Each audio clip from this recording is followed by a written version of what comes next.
Hey guys, how you doing? This is Manga Section. I'm here to bring you a review for One Piece Manga chapter 875. But before we talk about the chapter, I want to talk about the cover page because I did find it quite funny when we see Barto burning down Shanks' flag. You know, that's Shanks' flag. That's not something you would do lightly. And then just a couple of thoughts came to mind. Like, I found it quite odd that Barto would have the guts to burn down the flag, because simply because I thought he would see it as how he knows everything about Luffy, so he would possibly does know that Shanks is someone Luffy looked up to as a child. So therefore, I thought Barto would look up to Shanks because Luffy looks up to Shanks. But it seems that Barto is a legit Luffy only fanboy, and he's just really down for Luffy. So if people are not standing with Luffy, Barto's literally giving the middle finger to them. So that's why he had the courage to burn on the flag. And also thought to myself, what would Luffy, how would he feel if he knew about Barto burning down his flag? And I just shook that off as he probably just laughed off, finding it really funny. And then lastly, I thought, what would Shanks think?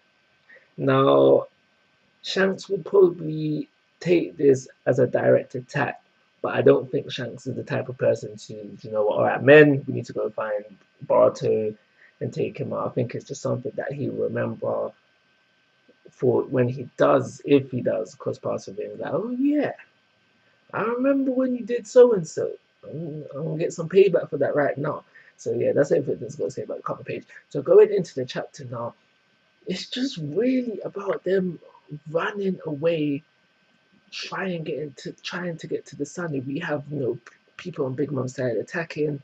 They're they're defending while trying to escape. We're trying to get through the seducing woods. The seducing wood, like as it's mentioned, how the seducing woods plays games with the mines and all that crap.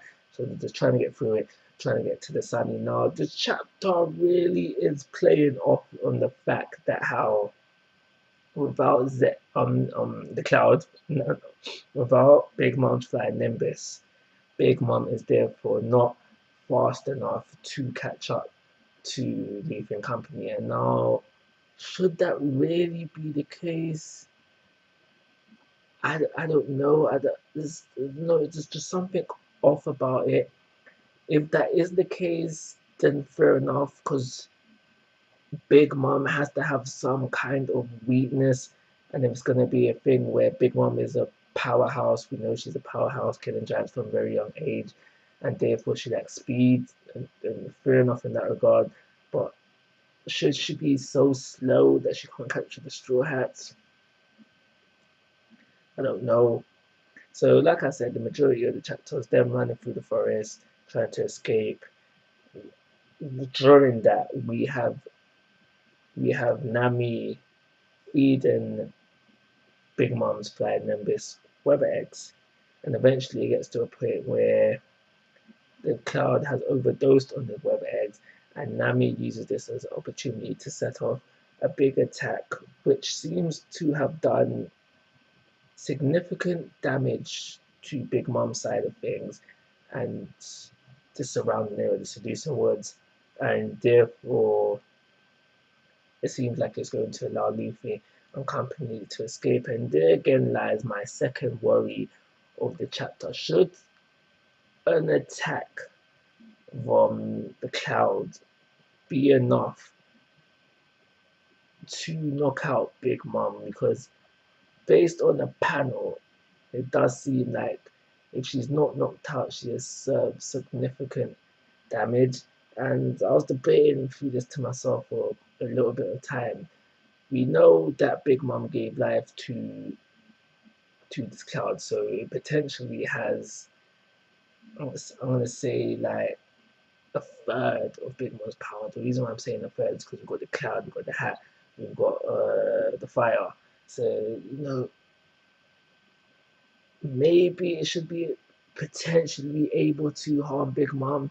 And what I use to support this is the fact that how it's Big Mom's powered up with Nami's power as well. So I'm thinking maybe it should be enough to harm her. I don't know.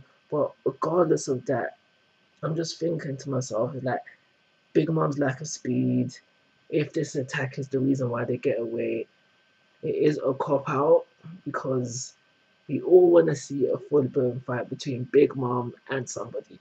Me personally, I don't care if it's Big Mom versus Luffy, or Big Mom versus Luffy and Sanji, or Big Mom versus Luffy, Sanji and Jinpei, or Big Mom versus everybody. I don't care. Like, I just want to see a full blown fight. And if they find another way, if they get away like this, for me personally, it is a cop out. So yeah, I think that's everything I've got to say about that. So moving on to chiffon and pudding, and now we find out that chiffon is like, all right, cool, pudding, sis, babes, I am going to help you make this cake. Simply because I owe a debt to Destroy Hat Saber Lola, and this is going to be my way of saying thank you. Sometimes words is not enough. Sometimes you got to back up some actions. That's why Chiffon is willing to do this. And now at the end of the chapter, we see that Puddin has flown over to where Big Mom is, to where Sanji is, and now what I must say here is that I don't know what Puddin is doing. I don't know if she's being legit or she's playing a game, because in this chapter, in one panel, she's like, oh, there's Sanji, and, this heart's in her speech, and in that last panel, I don't know, I don't trust her, and I don't trust her face. So is Puddin still a running game? I do not know, but I'm willing to say yes. Last thing I want to talk about is as the chapter when it was going on, I had a feeling that Brook and Chopper was going to get to the Sunny before Luffy and company, and that seems to be the case. Brook and Chopper and Dogtooth and everybody there, like they all know that everyone's there. They have seen the attack go off, and they obviously think that Big Mom's in control of things. Let's set off the attack. Straw Hats are done for. They're gone. So Dogtooth offers them opportunity to escape. Take the submarine. I'll let you go. Chopper and Brook was like, nah, this is our ship. You're going. So I really did like that. I like that, not the two of the strong, definitely not the two. We got one of the weaker trio there, willing to stand up for their ship, ready to fight to the finish. Chopper goes Kung Fu point, but just, nah, you're leaving. So this seems definitely going to be a fight with Chopper and Brook taking out some fodder, because there's some pawns there. I hope they at least exchange a couple of attacks with Dogtooth. I definitely don't think they're strong enough to defeat him, but exchange some attacks with them, maybe show us something we haven't seen from them yet, because we're still kind of fresh of the time skip. We've only had Fishman Island in the showcase March. Dressrosa, Chopper, and Book was missing. Zhao, again, nothing much going there, so there is still some out there. Chopper and Book should still be holding something back on the time skip, so them having to fight these for the pawns and then we want to Dogtooth will be able us to see something from that we haven't seen yet. Obviously not finish them off, and that could possibly lead to the whole thing where if Big Mom is knocked out because of the Flying Nimbus, then Luffy and company can hop in there, take out Dogtooth, because I do believe Luffy and Sanji together could take out another commander. If they're not strong enough, then we have JB to hop in there as well. If they're not strong enough, then we have some more people to hop in there as well. Luffy and Nami together was able to take out Commander Cracker, so I do believe that is the case for them. That could be the case for them, and that's probably how they get away from Whole Cake Island. So I just came to a realization, seeing as how Chiffon is staying, and we know from earlier chapters that Capone is really about his Nakama, his wife, and his kid.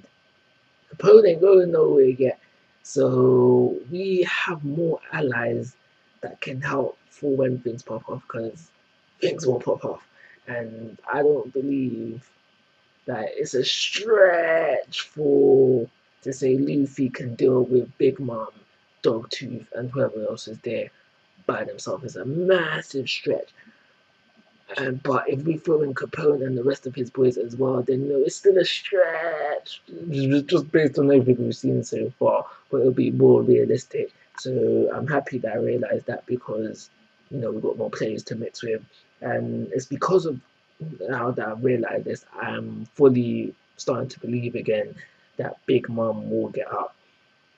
Because before I was thinking, okay, maybe Odo is doing this, so you can say she's knocked out in a realistic way, and therefore, we just have to deal with Dogtooth. But now that I realise that Capone is still a key player, he's he's most definitely going to hop over to where everybody is, help them because he has to, well, not help them, save his wife, help them, and then go about his business. So I do believe we will get our full blown big man fight, and Capone is going to be there fighting alongside because I really do think to take out a Yonko, especially because we know that Kylie took out Kid, Basil, Scratch. We need some key fighters to take out a Yonko, let alone get away. So I do think they will be fighting to. I don't know, but I'm happy to know that we now have Luffy, Sanji, Jinbe, Capone, Vito, Gotti. Because I think those will be the six key players for trying to help to take out Big Mom. So yeah, that's everything I've got to say about the chapter. I'm going to give it a 3-star rating.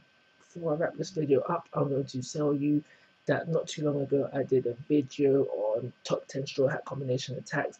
So if you want to go watch that, that will be on the cards there, I think. Let's see there.